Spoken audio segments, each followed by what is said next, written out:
ยามเช้าๆครับผมทะเลระยองครับผมพี่น้องปองไป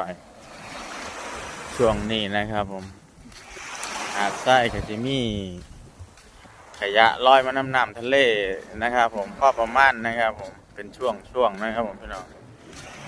เก็บบรรยากาศสู่พี่น้องเบิ่งยามเช้าๆครับผม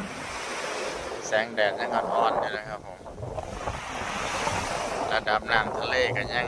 ลดอยู่เช่นเคยนะครับผมพี่น้องนะครับผมนี่คือระดับน้ำนะครับผมที่ขีดดำๆนะครับผมระดับน้ำทะเลนะครับผมพี่น้องนี่ครับผมล้านไส้นะครับผม